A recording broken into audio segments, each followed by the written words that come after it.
കോട്ടയത്തെ സാഹചര്യം അറിയേണ്ടത്. അവിടെ ഷിനോജ് എസ് ടി ഉണ്ട്, തിരുവനന്തപുരത്ത് നിന്ന് അമൽ തേനംപറമ്പിലുണ്ട്. ഷിനോജ്, കോട്ടയം പരമ്പരാഗതമായി UDF-ന്റെ കോട്ട കൊത്തളമാണ്. പക്ഷേ കേരള കോൺഗ്രസ് എം LDF-ലേക്ക് വന്നതോടുകൂടി കാര്യങ്ങൾക്ക് കുറച്ച് മാറ്റം, അതെ, അതിന് വലിയ മാറ്റമുണ്ട്. ഇത്തവണ ഏതാണ് യഥാർത്ഥ കേരള കോൺഗ്രസ് എന്നറിയാനുള്ള പോരാട്ടമുണ്ട്. യഥാർത്ഥത്തിലെ ശക്തി കേരള കോൺഗ്രസുകളെക്കാൾ കൂടുതൽ കോൺഗ്രസിനാണെന്ന കോൺഗ്രസുകാരുടെ വാശിയുണ്ട്. ഇപ്പോൾ തദ്ദേശ തെരഞ്ഞെടുപ്പിന്റെ ഒരു ഗ്രൗണ്ട് നോക്കുമ്പോൾ എന്താണ് ഏറ്റവും ഒടുവിലത്തെ അവസ്ഥ? ഇനിയിപ്പോൾ കുറച്ച് മിനിറ്റല്ലേ ഉള്ളൂ ബാക്കി.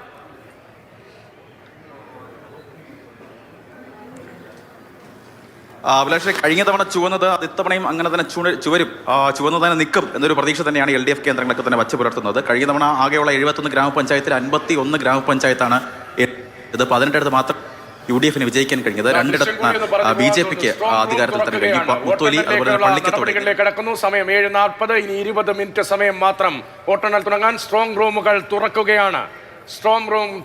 ഇത് കോട്ടയത്തിന്റെ ദൃശ്യമാണല്ലേ? അതെ, ഷിനോജ് അതിന്റെ വിവരങ്ങൾ നൽകും. ഷിനോജ്, അതായത് എല്ലാ തയ്യാറെടുപ്പുകളും പൂർത്തിയായിരിക്കുന്നു. അതേ മധു, തയ്യാറെടുപ്പുകളൊക്കെ തന്നെ പൂർത്തിയായിരിക്കുന്നു. സ്ട്രോങ് റൂം തുറക്കുന്ന കാഴ്ചയാണ് ഇപ്പോൾ കാണാൻ കഴിയുന്നത്. പാലാ നഗരസഭയിലെ സ്ട്രോങ് റൂം ഇവിടെ തുറക്കുകയാണ്. ആകെ 26 വാർഡാണ് പാലാ നഗരസഭയിലുള്ളത്. ഇതിൽ 13 വാർഡുകളിലെങ്കിലും അധികാരത്തിലെത്താൻ കഴിയുമെന്നൊരു പ്രതീക്ഷയാണ് നിലവിൽ ഇപ്പോൾ UDF ക്യാമ്പിനുള്ളത്. അതേസമയത്ത് തന്നെ കഴിഞ്ഞ തവണ ജയിച്ച 17 വാർഡുകൾ, ആ 17 വാർഡും അതുപോലെ തന്നെ നിലനിർത്താൻ കഴിയുമെന്ന പ്രതീക്ഷ LDF-നുണ്ട്. എന്തായാലും ഇത് പാലായിൽ ഒരുപക്ഷെ കിങ് മേക്കർ ആകാൻ സാധ്യത എന്ന് പറയുന്നത് പുളിക്കക്കണ്ണ ഫാമിലിയാണ്. കാരണം ബിനു പുളിക്കക്കണ്ണ എന്ന് പറയുന്ന നിലവിലെ നഗരസഭയിലെ കൗൺസിലറാണ്. അദ്ദേഹത്തിന്റെ ചേട്ടൻ ബിജു പുളിക്കക്കണ്ണ അവിടെ മത്സരിക്കുന്നുണ്ട്. ഫാമിലിയിൽ നിന്ന് 3 പേർ അല്ലേ? 3 പേർ മത്സരിക്കുന്നു. അങ്ങനെ കൗതുകകരമായ സാഹചര്യം കൂടിയുണ്ട്.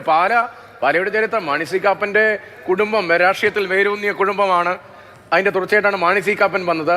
ജോസ് കെ മാണി വന്നത് KM മാണിയുടെ പിന്തുടർച്ച. അപ്പൊ ഒരു പിന്തുടർച്ച കുടുംബം, അത്തരം ഒരു സാധനം കൂടി ഉണ്ടോ ഈ പുളിക്കക്കണ്ടം കുടുംബവുമായി ബന്ധപ്പെട്ട്?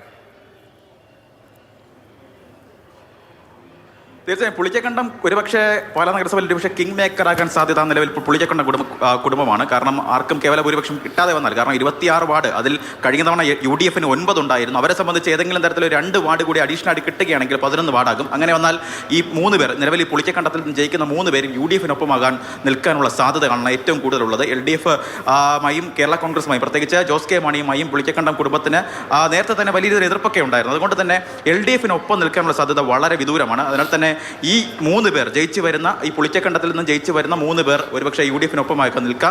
അങ്ങനെ വന്നാൽ പുളിക്കക്കണ്ടത്തിലെ 3 പേർ കിങ് മേക്കർ ആകും. പാലാ നഗരസഭ ഏത് തരത്തിൽ ചിന്തിക്കുമെന്നറിയാൻ എന്തായാലും ഇനി നിമിഷങ്ങൾ മാത്രം. ഇതെല്ലാം കണക്കുകൂട്ടൽ മാത്രമാണ്. ജനങ്ങൾ എന്തായാലും വോട്ടിട്ട് കഴിഞ്ഞു. അതറിയാൻ ഇനി മിനിറ്റുകൾ മാത്രമേ വ്യത്യാസമുള്ളൂ.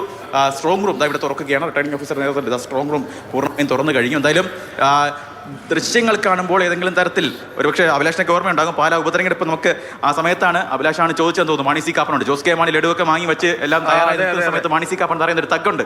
കാരണം ലഡു ജോസ് കെ മാണി കഴിക്കാൻ യോഗ്യൻ. പക്ഷേ അതെ എന്തായാലും ലഡു ആര് കൊണ്ടുപോകുമെന്നറിയാൻ ഇനി മിനിറ്റുകളുടെ മാത്രം വ്യത്യാസമാണ്. തുറക്കുന്നു. 244 കേന്ദ്രങ്ങളാണ് സംസ്ഥാനത്ത് ആകെ വോട്ടെണ്ണലായി സജ്ജീകരിച്ചിരിക്കുന്നത്. 2,80,00,000 വോട്ടർമാരാണ് ഇത്തവണ പോളിംഗ് ബൂത്തിലേക്ക് എത്തുമെന്ന് നമ്മൾ വിചാരിച്ചു. പക്ഷെ ചെന്നില്ല. 2,10,00,000 വോട്ടർമാരോ മറ്റുമാണ് സമ്മതിദാന അവകാശം വിനിയോഗിച്ചത്. തദ്ദേശ തെരഞ്ഞെടുപ്പിലൊക്കെ ആ നിലയ്ക്ക് വോട്ട് രേഖപ്പെടുത്തപ്പെടുന്നത് നാണക്കേടാണ് ഏറെക്കുറെ. പക്ഷെ നിവൃത്തിയില്ല. എന്തായാലും ആ വോട്ടുകൾ ആരുടെ പെട്ടിയിലാണ് വീണത് എന്നുള്ളത് അറിയാൻ ഇനി 10-15 മിനിറ്റ് മാത്രമാണ് ബാക്കിയുള്ളത്. 73.69% പോളിംഗ് ആണ് നമുക്ക് ഇത്തവണ രേഖപ്പെടുത്തിയത്. 2% കുറവ് കഴിഞ്ഞ തവണ. അതെ, തീർച്ചയായും. തിരുവനന്തപുരം കോർപ്പറേഷനിൽ കഴിഞ്ഞ തവണ തന്നെ പരിതാപകരമായിരുന്നു. ഇത്തവണ അതിനേക്കാൾ കുറവ് വോട്ടാണ് രേഖപ്പെടുത്തിയത്. ജനങ്ങൾക്ക് വോട്ടിങ്ങിനോടുള്ള രാഷ്ട്രീയ അവകാശ വിനിയോഗത്തോടുള്ള കാഴ്ചപ്പാട് മാറിയിട്ടുണ്ടോ? തിരുവനന്തപുരത്തെ 3 വാർഡുകളിൽ 50% താഴെയാണ്.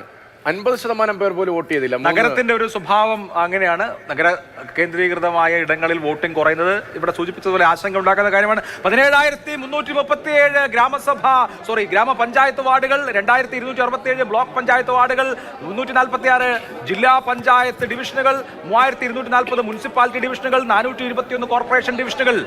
ആര് മുമ്പിലെത്തും? ഇതാ 15 മിനിറ്റിന്റെ ദൂരം മാത്രമേ ഉള്ളൂ. ആദ്യത്തെ ഫലം, ആദ്യത്തെ വോട്ട് എണ്ണി തുടങ്ങുന്നതിന് മുതൽ മാതൃഭൂമി ന്യൂസിന്റെ സ്ക്രീനിൽ നിങ്ങൾക്ക് കാണാം എങ്ങോട്ടാണ് ഇത് പോകുന്നത് എന്ന് നമുക്കറിയാം.